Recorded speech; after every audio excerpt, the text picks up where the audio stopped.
everyone, it's Kim at Good Vibe Astrology, and today we're going to talk about synastry charts. What are they? How do we read them? How do we get started? The first thing you need to know about synastry, let's think about the words. Roots are syn, S-Y-N, which means together with or in the same place, and astri, which of course means stars. And it's about stars together, stars in the same place, and that is a literal translation of what we're doing with the synastry chart. Now, there's one thing to know about reading synastry charts that's going to simplify this for you and make it immediately accessible, and that is something that Richard Idemon taught, and he said, people are like permanent transits. It's so important, I'm going to say it again. People are like permanent transits. When you have someone whose Saturn is in the same place, let's say their Saturn is 3 degrees of Scorpio and you have the Sun at 3 degrees of Scorpio, it's like having Saturn on the Sun all the time when you're around them and you're relating to them. People are like permanent transits. So let's get very clear on what we're talking about when we say transits. Here we'll look at an astro clock. That the transits are where the planets are in the moment, in this given moment of time. Like right here we see the transits of today, and this could look like any ordinary natal chart, and indeed anyone born right now is going to have a chart that looks just like this. But these planets keep moving. We see this exemplified in the solar system, where the planets just keep going around and around. They're going to make angular relationships back to that natal chart, back to those points that are a fixed moment in time. Right, so how does this relate to people?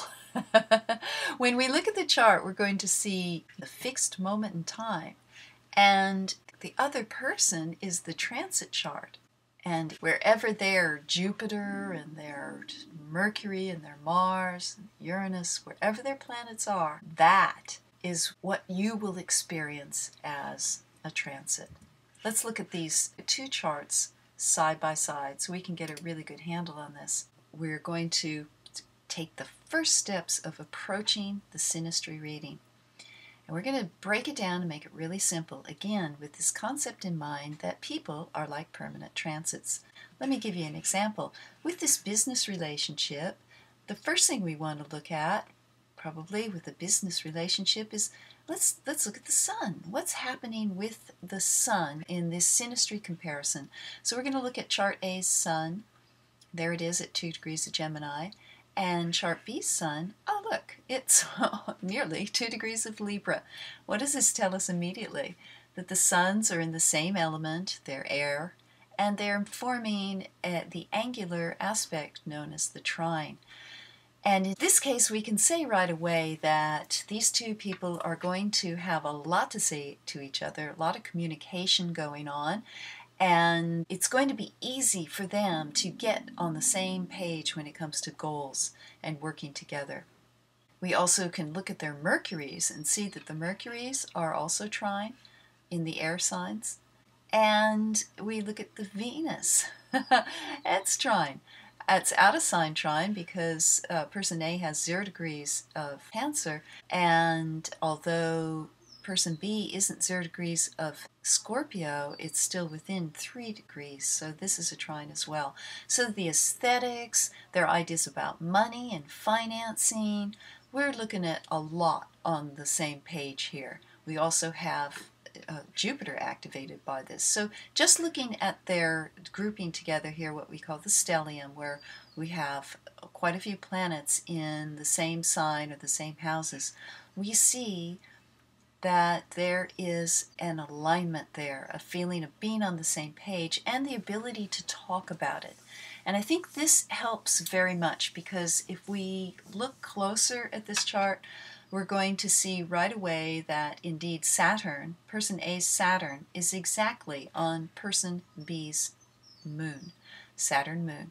And if any of us have tapped into our Saturn moon transits, when we have Saturn conjunct the moon, it's usually a pretty serious time. It brings up a lot of perhaps emotions and feelings from the past, and particularly in Scorpio, it's going to bring up things that we hadn't thought of before, we haven't dealt with before, and it's not all of it is going to feel comfortable. It may feel like hard work. It may feel like there's a lot to process here. And initially we might think, whoa, a relationship like that is going to put some pressure on the business. And maybe they're going to be dealing with things that aren't that comfortable. And I say they because it's not just person A's Saturn on person B's moon.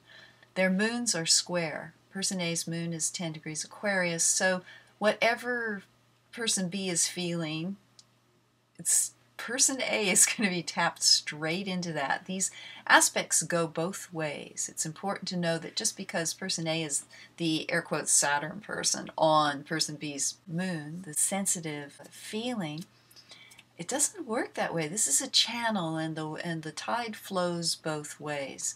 So we could think this might bring up some tensions here, but we have to also realize that we've got that Venus buffer, that Venus trine buffer, and these two people would innately care about each other so much, especially with Venus in Cancer over here, that whatever comes up for them probably would have channels of support. And the fact that this business is about processing emotions and feelings and thoughts and is about good vibrations, there's plenty of material for them to work with together on this, and they have the tools to process whatever emotions may come up. Okay, so that's just a beginning, but know right away that whenever they're together, it's going to feel not only like this glorious trine energy between the air elements, but there is also that Saturn, and it can function as a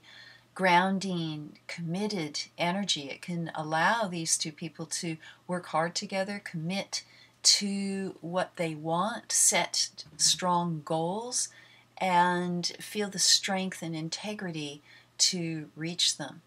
Okay, so this gives you an idea of how we can look at people as permanent transits, and it's the first step into synastry. So we're going to want to look at elements, look at the modalities, look at what houses are activated in both charts, and look at what planets are awakened. And it is an awakening. And the longer the relationship goes, the longer the people are together, the more that dynamic will begin to work. And it can work on different levels. So what at first can seem like a challenge can be processed and moved into something that is uplifting and expansive for both of them. Alrighty-o, get your synastry charts out, put them side by side, and start looking at them like they are permanent transits.